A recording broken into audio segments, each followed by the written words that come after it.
Last and final, ihaw-ihaw na namin to bago uwian. Naubusan nga pala kami ng uling. Kaya nagputol-putol kami ng kahoy. Yan ang gagamitin namin sa pagbarbecue. Kaya inumpisahan na namin hakutin sa may bandang pupa ng barko. Kasi doon kami mag-ihaw-ihaw.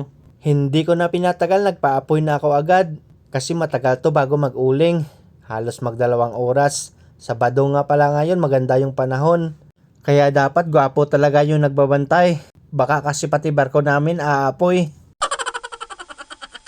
Habang nagpapauling ako, nagwawashing yung isang tropa natin. Para malinis yung pisto ng lamisa namin mamaya sa pagkain. Marami kasing alikabok galing sa tambutso ng barko.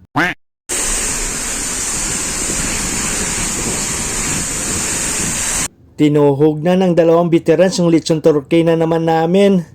Ito nga pala si Bolts at si Roy, ang dalawang mastermind ng lechon dito sa barko namin.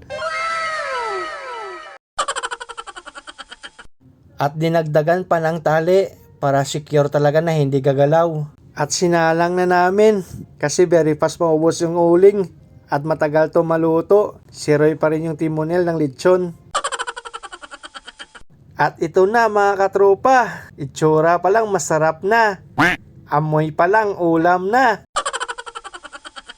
At pinaikot-ikot pa, na parang pinaikot-ikot ka lang ng ex mo.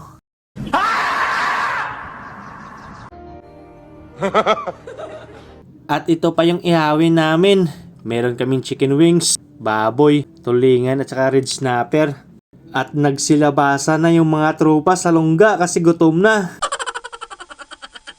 At malapit na din mag-alas 3. At luto na din lahat ng inihaw namin. At ready na rin yung lamisa namin. Inaantay na lang namin si Kapitan bumaba para kumain. Hanggang dito na lang for today's video mga katropa. Maraming salamat sa inyo sa pagpanood sa mga video natin. Kita-kits sa mga susunod na mga video. At malapit na din kami umuwi. Kaya kita-kits din sa Pinas. Pa-like and follow na din po ng Marinong Triskelion mga katropa. Maraming salamat sa lahat. God bless!